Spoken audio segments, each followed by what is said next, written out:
Greetings, fellow tarot travelers, tripping through the tetrahedral triptych of cards I shall now lay before you. I'm Tarot Torch, and it is time to now talk about China's digital Silk Road. And we're going to do so by reviewing the city of Shen Zen. Shen Zen, China is one of the world's most important tech hubs in the world. Worker housing complexes, factories, and retail are situated next to each other for convenience sake, safety, and policing purposes. The cost of manufacturing and technical help is low in Shenzhen, so many foreigners arrive to seek mass production. Many of the factories are some of the most technically advanced robotic assembly centers in the world. Shenzhen is clean, modern, and even has a robot-run restaurant where humans do not even touch the food.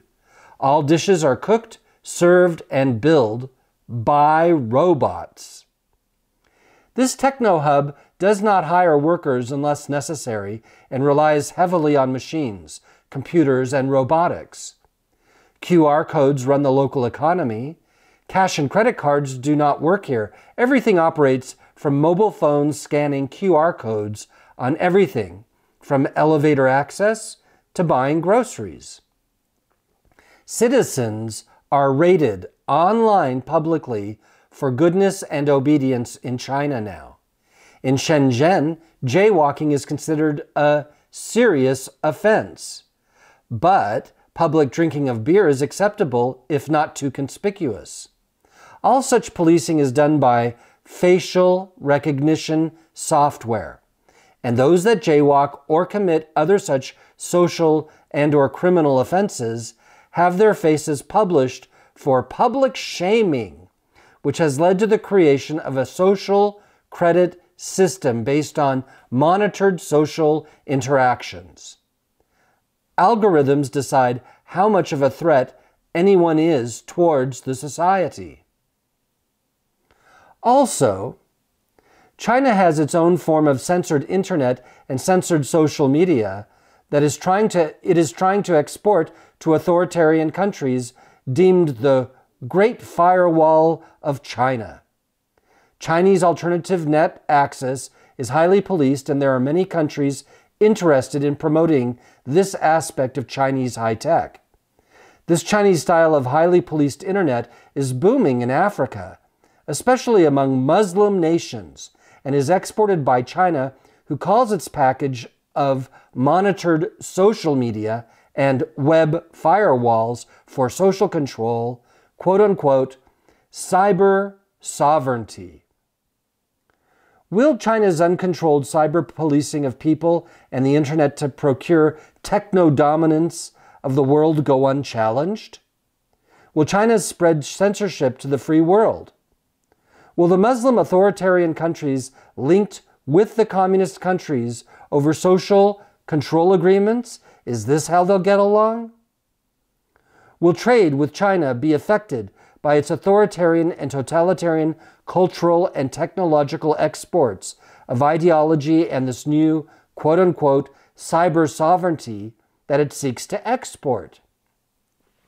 Well, these are some big questions, and when we don't have the answers to questions, we get a chance to look at the cards and see what they have to say. The cards may or may not answer our questions, but they'll always have some interesting insight to share with us. Today's cards are called the Cultural Revolution cards, and they're actually a collection of propaganda posters that have been posted throughout mainland China supporting communism. I myself am not a communist, but I found that to use cards appropriate for the topic at hand tends to give a better reading. And these cards speak closely to the whole Chinese issue that we are now discussing because they are pictographs of China. So here we go with our shuffling of the cards to make sure the right cards emerge. And we'll do a little bit of cutting here. And hopefully we'll get a good reading. Push these to the side and start from the top. The first card is the World. And as you can see with this card, that China certainly has the world in mind as it exports its cyber dominance and its digital Silk Road policy and sells its Chinese firewall to everyone. It is certainly about world dominance, and it would make China a very dominant force should the world buy its cyber products. Also, China wants to police the world. It wants facial recognition on everybody. So much for profiling. We'll all have accounts with our names, and depending on what good or bad we've done, will be rated as either a blessing or a danger to society. The next card is the High Priestess. Well, the High Priestess card is a very interesting card. In this instance, it would refer to the brains behind the cameras, the monitor, the witness, the one watching people doing the jaywalking. In other words, China can export its cyber firewalls to the world, but who's going to sit on the throne to determine what people may or may not watch? And China can use facial recognition and a merit system to designate the value of human life. But who's the one to determine whether each individual obeyed or disobeyed the laws? This is the High Priestess, the mind behind the cyber tactics. And the third card in the reading is the Empress.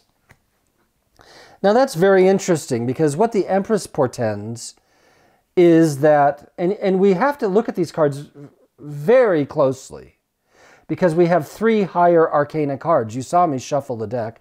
I even hit the camera shuffling the deck. So we still came up with 3 higher arcana cards, which means there's a very important, powerful message from up on high that is being revealed to us simple earthlings down here below. And the Empress card says everybody will be in their place, everybody will have their designated work, everybody will be obedient and happy to live in the world. So what we have here is a whole new concept of living that China's trying to propagate. You know, on the one hand, cameras make things no longer private, but on the other hand, it makes things no longer illegitimate or illegal. It removes a lot of danger from life. If your neighbors have cameras around the periphery of their house, maybe it invades your garden space, but on the other hand, your neighbor who owns the camera isn't going to jump the fence and attack you, knowing that a camera's on them. So what this portends from China is that this new robotic Shen Zen society of assembly line perfection and the digital Silk Road policy of exporting the great Chinese firewall is that we're going to come up with a better society, that this is something that the world can prosper from. You know, I would expect more negative cards because so much of this will impede human freedom. But really, what is freedom? Is freedom the right to be rude? Does freedom allow us to then go and kill or steal or lie or cheat? Or is freedom really about investing our positive energies into productive manners? You know, I think America really needs to rethink what freedom is because the idea has been hijacked by car commercials and chewing gum commercials. They'll tell you your deodorant makes you free in the ads, but is that really freedom? And what China is proposing with this kind of a card layout may be social controlling, but it might rid us of crime and a lot of other problems. Of course, you don't want to be on the wrong side of the stick and be the person that they've just designated as socially unfit or dangerous. And so it all comes down to who is running the show. Who is this High Priestess? Well, let's have a couple cards and see. We have the Knight of Cups, and he looks ferocious, and he would represent the beliefs of the society, the propaganda that you will obey. He's the one holding the Kool-Aid, demanding you drink that Kool-Aid. And we have strength below. So it turns out that the high priestess is a combination of the popular will and the ideology and propaganda that the people have been fed. So in a Muslim country, it would be the opinion of the mosque, but it would also be the lifestyle of the people, and the people who are good Muslim could run for this office. Or in China, it would be the people who are members of the Communist Party who are obedient to Mao's little red book that could then hold this position. Or in America, it would be the people who have a great following who get elected and who pledge allegiance to the flag. Well, that's a very tenuous situation for someone who controls whether we should live or die or be executed for jaywalking. With facial recognition, they've got you. And once they've got you, what are they going to do with you? This is a big question. Well, let's ask the Empress, what are they going to do with us? We've got the Five of Swords and Temperance. Well, Temperance is about, reaching a happy middle ground, a happy means. It's about, in this instance, the pouring of the metal into the form. So you temper your personality with ever better behavior. But the Five of Swords, now this is a very scary card. This card speaks of executions if necessary. So, I don't know if this is an appropriate technology for the free world, because I'm not seeing the High Priestess being defined well enough, and I'm not seeing everybody in their place with the Empress being without coercion. And that is why, in the final analysis, this is a Chinese propaganda deck, and this is a Chinese world.